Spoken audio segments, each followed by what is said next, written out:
All right, Shalom. First, let's start by saying all praise to Yahweh by Shem Shai, by Shem Kakadash. Double honors to the elders and apostles that rule well, and salutations to the brothers that's doing the truth and sincerity. Now, this is a quick video. It's called The Great Reset, the global elites plan for the planet. And we know that the plan for the planet is to bring in a new world order.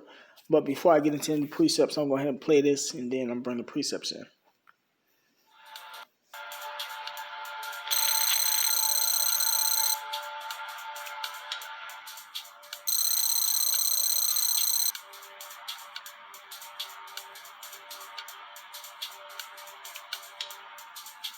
We have to prepare for a more angry world, and how to prepare? It means to take the necessary action.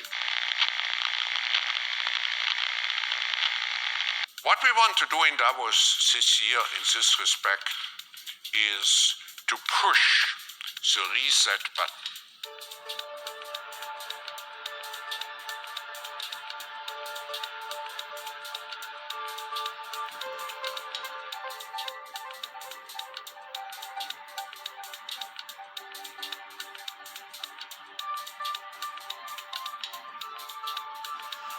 History would look at this crisis as the great opportunity for reset.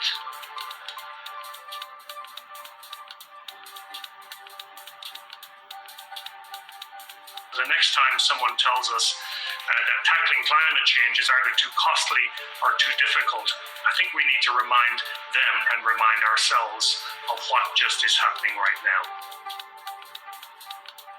Treat the climate crisis like you treat any other crisis.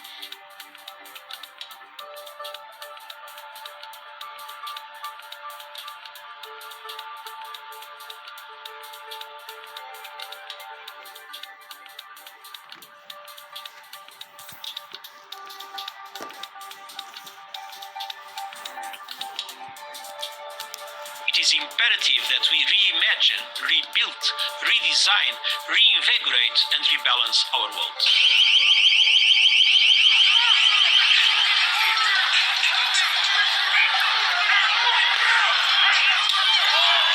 We not only have to demand change, but also create change. And then we need to couple that with new initiatives to equip more people with the digital skills they'll need, not just to have a tech job, but a job that is increasingly tech-enabled in almost every part of the economy. At the start of the pandemic, working from home might have felt like a welcome change. Now, with longer days and less interaction, some employees are starting to feel burnt out. Some employers are turning to software to monitor what their employees are doing all day long. You need private sector capital, private sector ingenuity, private sector technology, and private sector capabilities to come to the party. This morning, a mind-boggling report on layoffs. More than 6.6 million Americans filing new claims for unemployment insurance last week, the largest number in a single week ever.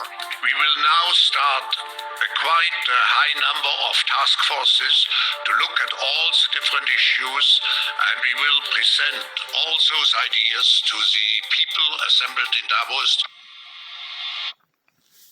Now that piece right there, with that dude, that's a documentary called COVID-19: The Great Reset. It's an hour and 7 minutes. If you brothers want to check it out.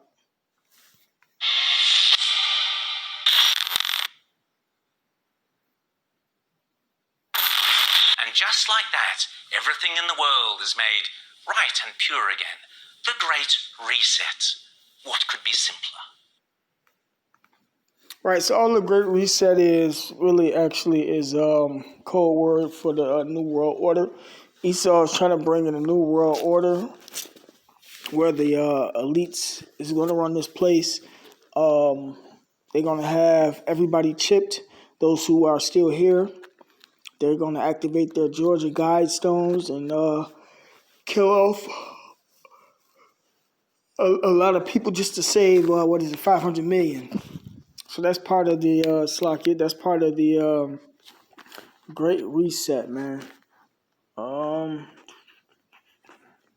Let me grab this precept.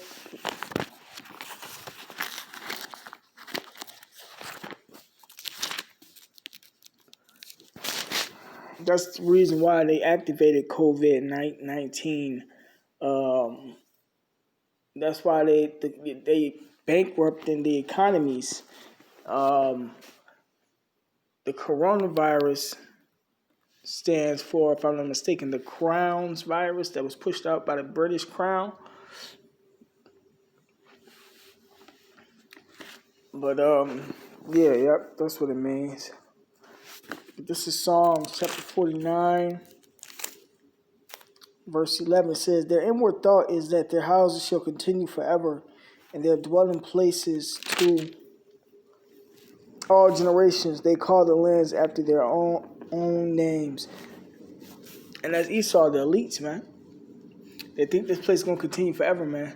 And this place, America, was named after Amerigo Vespucci. You know, right along with Asia and so on and so forth, man. Esau's been naming these lands and everything and think that he's going to be able to bring in this new world order. But in all actuality, the new world order really is going to be the ushering in of the kingdom of heaven for the blacks, Latins, Native Americans.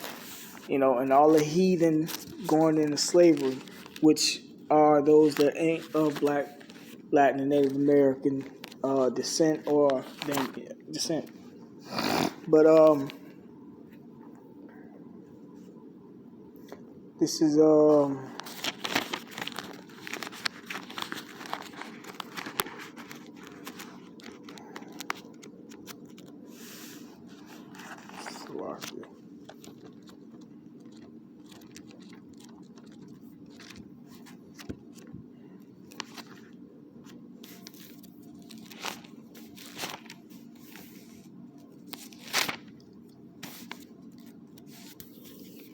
Job chapter 20, verse 4 says, knowest thou not this of old, since man was placed upon earth, that the triumphing of the wicked, which is Esau, the least that's been running this world, that's been bringing nothing but rape, rob, and murder to this place, you know, and ultimately, you know, the reason why they coming down and the Lord jacking up is because they touched the apple of the Lord's eye, which were the Israelites. But Esau was given this gift, the sword, from the Genesis. In Genesis, it said he was blessed with the sword to take peace from the world, right? And then in Revelations, it says he was the red horse, man. So Esau is actually doing his job as the devil, man. But it says, knowest thou not this of old, since man was placed upon earth, that the triumphing of the wicked is short, and the joy of the hypocrite but for a moment, right? Though his excellency mount up to the heavens, and his head reach unto the clouds of satellites, yet he shall perish forever like his own dung. They which have seen him shall say, where is he? He shall fly away as a dream, and shall not be found. Yea, he shall be chased away as a vision of the night. The eye also which saw him shall see him no more, neither his place any more behold him, right? So Esau, after his 1,000 years of slavery, ultimately going to be done away with, man. Ain't going to be no more Edomites in slavery in the kingdom of heaven, man. But this is the next, I'm going to jump. I'm going to start at verse 18.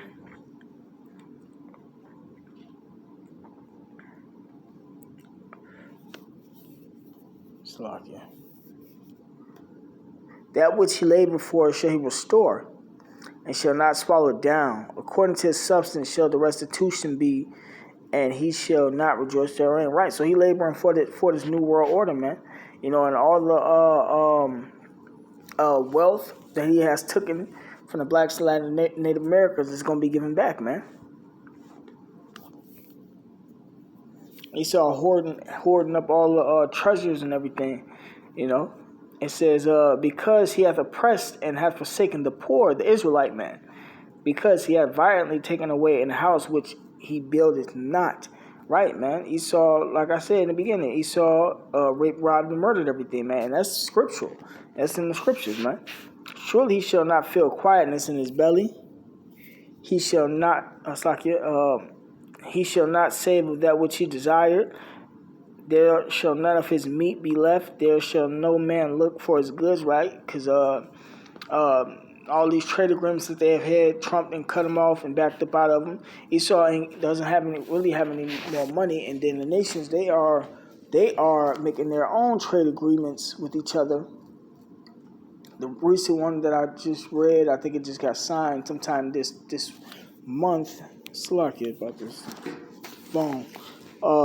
But the ASEAN agreement, if I'm not mistaken, it's called ASEAN or ASEN, which is China and the like 10 other or 9 other around there, other nations that have came together for a new trade agreement behind this whole COVID-19 thing, because it messed up a lot of people's economies, and then they got other trade agreements also that branch off from that trade agreement with other agreements and everything.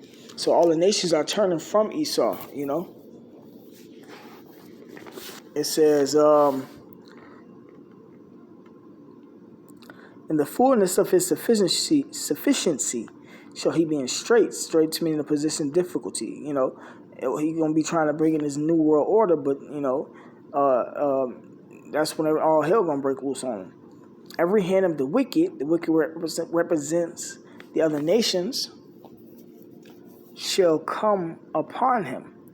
When he is about to fill his belly, right, when he's about to get a grasp of his whole plan, he's going to have a lot of people chipped, just like how he got now.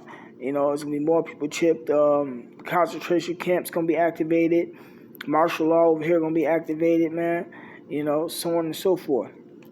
The Most High shall cast the fury of his wrath upon him, which is the nuclear missiles, and shall rain it upon him while he is eating. Right, from who? The other nations, man. The other nations are going to shoot nuclear missiles upon Esau, man. So he's not going to be able to fulfill his desire to bring in this new world order. And ultimately, the elites, they know this. That's why they're going to try to flee. And then the Lord going to preserve them anyway. Either the elites of Esau going to try to flee and hide into the mountains and everything, man. Or hide into the space. But the Lord going to have it to where he give his men power to go dig them out, bring them out, or bring them back to earth.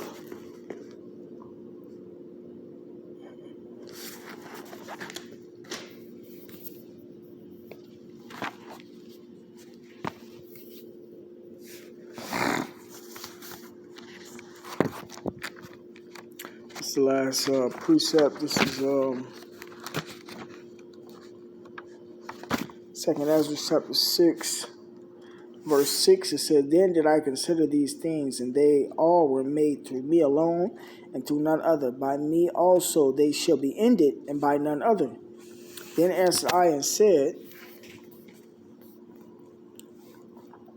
What shall be the part and asunder of the times? Or when shall be the end of the first and the beginning of it that followeth? The end of Esau's world and the beginning of Jacob's world that followeth, man.